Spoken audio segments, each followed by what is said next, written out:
আসসালামু আলাইকুম সুপ্রিয় দর্শক, আরেকটি নতুন রেসিপিতে আপনাদের সবাইকে স্বাগতম। আজকে আমি তৈরি করে দেখাবো ব্রেড পুডিং। এই পুডিংটা তৈরি করা খুবই সহজ এবং খেতে ভীষণ মজা। যাদের পুডিং একদমই জমে না বা কোনোভাবেই তৈরি করতে পারছেন না, তাদের জন্য আজকের এই ভিডিওটি। এই ভিডিওটি দেখে পুডিং তৈরি করলে একদম পারফেক্ট পুডিং জমবে। তার জন্য লাগবে আমার প্রথমে ব্রেড। এই ব্রেডের পুডিংটাও কিন্তু খেতে ভীষণ ভালো লাগে। তা আমার এই রেসিপিটি যদি আপনাদের কাছে ভালো লেগে যায়, তাহলে প্লিজ আমার চ্যানেলটি সাবস্ক্রাইব করে পাশে থাকা বেল আইকনটা ক্লিক করে দেবেন। আর এখন যারা দেখছেন একটি লাইক দিয়ে ভিডিওটি কন্টিনিউ করবেন। প্রথমে আমি ব্রেডের যে সাইডের লাল অংশগুলো থাকে সেটাকে আমি একটি ছুরির সাহায্যে কেটে বাদ দিয়ে দিচ্ছি। এখন এভাবে একটু মাঝখান থেকে ছোট ছোট টুকরো করে নিচ্ছি, বাকিগুলো আমি এইভাবে কেটে নেব।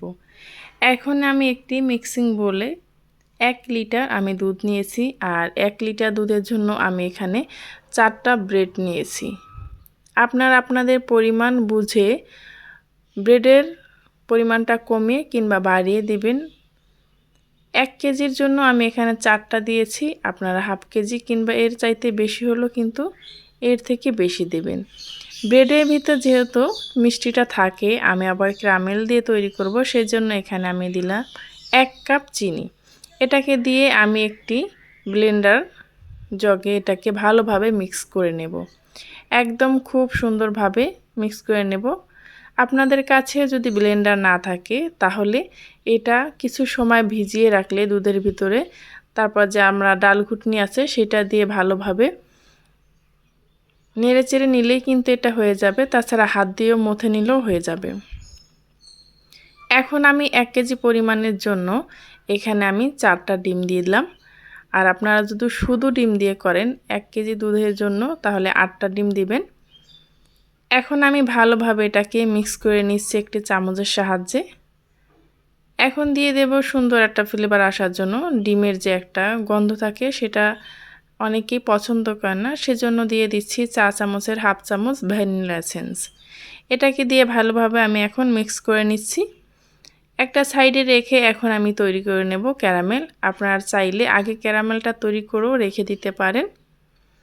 এখন আমি এখানে দিয়ে দিচ্ছি হাফ কাপ চিনি। চিনিটা দিয়ে ভালোভাবে আমি এখানে ক্যারামেলটা তৈরি করে নেব। আর ক্যারামেলটা তৈরি করার সময় চুলার জাল কিন্তু একদম বাড়িয়ে দেওয়া যাবে না, মিডিয়ামে রেখে হালকাভাবে এটাকে ক্যারামেল তৈরি করে নিতে হবে। এই তো আমার ক্যারামেলটা কিন্তু তৈরি হয়ে গেছে। এখন আমি এটাকে বন্ধ করে দেব। চুলার যে তাপ বা যে বাটিটা গরম আছে তাতেই কিন্তু পারফেক্টভাবে ক্যারামেলটা তৈরি হয়ে যাবে। দেখতে পাচ্ছেন ঠান্ডা হওয়ার পর ক্যারামেলটা খুব সুন্দরভাবে তৈরি হয়ে গেছে। এখন আমি যে ব্রেড, ডিম, দুধ দিয়ে মেখে রেখেছিলাম একটা ব্যাটার তৈরি করে, সেটা এর ভিতরে দিয়ে দিচ্ছি। দিয়ে আমি এটাকে ভালোভাবে একটু সেঁকে নিয়েছি যাতে সুন্দর একটা স্মুথ একটা পুডিং হয় সেজন্য। এখন একটি কড়াইতে আমি একটা মোটাযুক্ত আপনারা কাপড় দিয়ে দেবেন। এখন আমি একটা স্ট্যান্ড বসিয়ে দিলাম যাতে করে পুডিংয়ের বাড়িটা নড়াচড়া না করে, সেই জন্য স্ট্যান্ডের উপরে। এখন ঢাকনা দিয়ে এটাকে আমি 15 মিনিট রান্না করে নিয়েছি। 15 মিনিট পর আমি চেক করে দেখছি আমার পুডিংটা হয়েছে কিনা। 15 মিনিট পর চেক করে দেখছি আমাদের পুডিংটা হয়ে গেছে। আপনাদের পুডিংয়ের পরিমাণ কম বেশি হলে কিন্তু সময়ও কম বেশি লাগবে। বড় হলে সময়টা একটু বেশি লাগবে, ছোট হলে সময়টা একটু কম লাগবে। এখন আমি ঠান্ডা হওয়ার পরে 2 ঘন্টার জন্য ফ্রিজে রেখে দিয়েছিলাম। এভাবে হাত দিয়ে একটু ট্যাপ ট্যাপ করে নিলে কিন্তু এটা ছুটে যাবে। যদি না ছুটে যায় তাহলে আপনারা ছুরির সাহায্যে এটাকে সাইড থেকে একটু কেটে নিতে পারেন। এখন আমি একটি প্লেটে এটাকে সার্ভ করে নিয়েছি। দেখুন কতটা সুন্দর, কতটা লোভনীয় হয়েছে। যে আপুদের পুডিং কোনো সময় জমে না বা হয় না, তাদের জন্য এই রেসিপিটা। আর এই গরমে এই ঠান্ডা ঠান্ডা পুডিংটা খেতে কিন্তু ভীষণ ভালো লাগে। এই রেসিপিটা আমি যতবারই বানাই না কেন বারবার রিকোয়েস্ট আসে আবারও তৈরি করো। এই পুডিংটা এতটা মজা। আপনাদের কাছে যদি আমার এই পুডিং রেসিপিটা ভালো লেগে থাকে, তাহলে প্লিজ আবার বলছি আমার চ্যানেলটি সাবস্ক্রাইব করে পাশে থাকা বেল আইকনটা ক্লিক করে রাখবেন, যাতে করে যে কোনো ভিডিও আপলোড করা মাত্রই আপনার কাছে নোটিফিকেশন পৌঁছে যায়।